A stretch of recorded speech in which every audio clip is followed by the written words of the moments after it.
જી આ મિત્રો વાત કીધું ગુજરાતની અંદર અત્યારે એક જ ચાલે તો ચાલે ચૈત્ર વસાવા ચાલે ક્યાંક ને ક્યાંક ચૈતરભાઈ વસાવા જેલની અંદર બનશે, પરંતુ મિત્રો બહાર જે મિત્રો વાત કરી તો આદિવાસી સમાજના લોકો પૂછે છે ને કે અમારા ચૈતરભાઈ વસાવાને તમે જેલને બહાર કાઢો। ક્યાંક ને ક્યાંક અમારા ચૈતરભાઈ વસાવા સાથે જે થઈ રહ્યું છે આ બિલકુલ ખોટું થઈ રહ્યું છે। હવે ચૈતરભાઈ વસાવા માટે સોશિયલ મીડિયાની અંદર ક્યાંક ને ક્યાંક ઘણા બધા વિડીયો વાયરલ થયા છે। નમસ્કાર મિત્રો, ફરીવાર એક નવા વિડીયોમાં તમારું સ્વાગત છે। ભાઈઓ, તમને બધા લોકોને ખબર છે કે અત્યારે ચૈતરભાઈ વસાવા જે પોતે જેલની અંદર બંધ છે, હવે તે 5 તારીખે તેમની જામીનની મુદતની સુનાવણી થવાની છે। તો ક્યાંક ને ક્યાંક 5 તારીખે શું ચૈતરભાઈ વસાવા જેલની બહાર આવશે?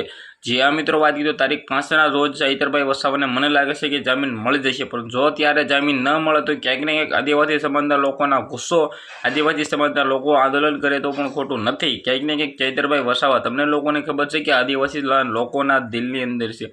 હવે મિત્રો કેજરીવાલ પણ ખુલ્લેઆમ તેમના સપોર્ટની અંદર મેદાનની અંદર છે અને હેલિકોપ્ટરની અંદર એન્ટ્રીઓ કરી હતી અને ડેડિયાપાડાની અંદર સૌથી મોટી સભાઓ કરી હતી, પરંતુ ભાઈઓ ક્યાંક ને ક્યાંક ચૈતરભાઈ વસાવા જેલની બહાર હજી પણ નથી છૂટ્યા। તો હવે આપણે આવનારા ટાઈમની અંદર જોવાનું રાહ રહેશે કે 5 તારીખે ચૈતરભાઈ વસાવાની શું જામીનની સુનાવણી મળે છે। ચૈતરભાઈ વસાવાએ જેલમાંથી પણ પત્ર લખીને કહી દીધું હતું, તો ક્યાંક ને ક્યાંક ચૈતરભાઈ વસાવાને જે મિત્રો વાત કીધો ગ્લાસ ફેંક્યો હતો કે આ હતું તે હતું કે જે બધી નાખવામાં આવ્યું છે, જે બધા કાવતરાના કારણે ફસાવવામાં આવ્યા છે, ચૈત્ર વસાવાએ ખુલ્લેઆમ કહી દીધું છે આ બિલકુલ ખોટું છે। ક્યાંક ને ક્યાંક સીસીટીવી કેમેરાના વિડીયો સામે લાવો તો મને ખબર પડે કે મેં ક્યાં સીસીટીવી કેમેરાને અવેન્દ્ર મિત્રો વાત કીધું બે ગ્લાસ ક્યાં ફેંક્યો છે। આ જે પણ થયું છે બિલકુલ ખોટું થયું છે। તો આના વિશે તમે શું કહેશો? વિડીયોને શેર કરીને સબસ્ક્રાઈબ કરવાનું ભૂલતા નહીં। આજના વિડીયોમાં આટલી જ માહિતી આપણે એક નવા વિડીયો મળી।